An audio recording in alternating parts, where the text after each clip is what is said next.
अमेरिकी राष्ट्रपति Donald Trump ने पूरी दुनिया पर एक साथ चाबुक चला दिया। इसमें उन्होंने दोस्त और प्रतिद्वंदियों दोनों को एक भाव में तौल दिया। इस रुख से ग्लोबल ट्रेड टेंशन बढ़ गई है। ट्रंप ने भारत और यूरोपियन यूनियन सहित सभी देशों पर जवाबी टैरिफ लगाने की धमकी दी। ऐसे समय में भारत और यूरोपीय संघ के बीच broad based trade and investment agreement यानी BTIA पर 10वें दौर की बातचीत ब्रसेल्स में 10 से 14 मार्च तक चलेगी।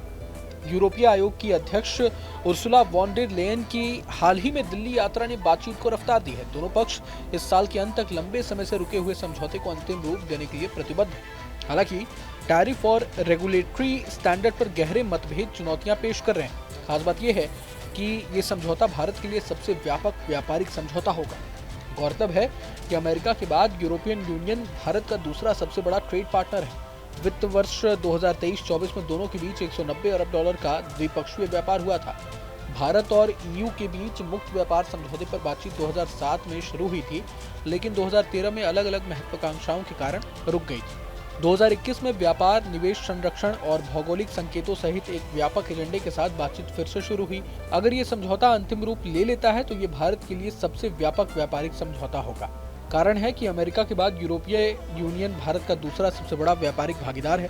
मीडिया रिपोर्ट्स के मुताबिक वित्त वर्ष 2023-24 में दोनों के बीच 190 अरब डॉलर का द्विपक्षीय व्यापार हुआ था। दरअसल भारत कपड़ा, दवाएं और IT सेवाओं में अपने निर्यात का विस्तार करना चाहता है, जबकि यूरोपीय यूनियन का लक्ष्य भारत के ऑटोमोबाइल, वित्तीय और प्रौद्योगिकी क्षेत्रों में बेहतर पहुंच हासिल करना है। हालांकि विवादास्पद मुद्दे अनसुलझे हैं। इनके लिए दोनों पक्षों से महत्वपूर्ण समझौते की जरूरत है। बातचीत में एक बड़ी बाधा बाजार पहुंच है। यूरोपीय यूनियन भारत को अपने 95% से अधिक निर्यात पर टैरिफ खत्म करने के लिए दबाव डाल रहा है, जबकि भारत अपने बाजार का केवल 90% तक खोलने को तैयार है। यूरोपीय यूनियन पनीर और स्किम्ड मिल्क पाउडर जैसे डेयरी उत्पादों पर कम टैरिफ की मांग कर रहा है, लेकिन भारत अपने डेयरी किसानों की रक्षा करने के लिए दृढ़ है। Global trade research initiative GTRI के मुताबिक भारत का डेयरी क्षेत्र बहुत संवेदनशील है। लाखों छोटे किसान इस पर निर्भर हैं। EU से डेयरी आयात पर टैरिफ कम करने से घरेलू उत्पादन पर गंभीर प्रभाव पड़ सकता है। एक रिपोर्ट में बताया गया है कि विवाद का एक और महत्वपूर्ण बिंदु ऑटोमोबाइल क्षेत्र है। EU चाहता है कि भारत पूरी तरह से निर्मित लग्जरी कारों पर अपने 100 से 125% के ऊंचे आयात शुल्क को घटाकर लगभग 10 से 20% कर दे।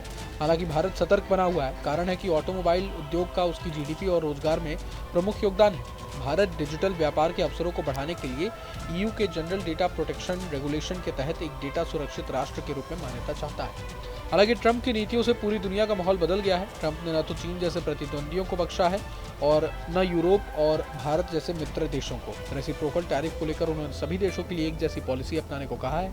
ऐसे में भारत और यूरोपीय यूनियन पर समझौते को अमली जामा पहनाने को लेकर दबाव बढ़ गया है। माना जा रहा है कि इस साल के अंत तक इसे अंतिम रूप दिया जा सकता है। बहरहाल पूरे मसले को लेकर आप क्या कुछ सोचते हैं हमें कमेंट बॉक्स में जरूर बताएं। अगर आपको ये वीडियो पसंद आए तो लाइक करें और चैनल को सब्सक्राइब करें। वहीं तमाम बड़ी खबरों के लिए देखते रहें न्यूज नेशन।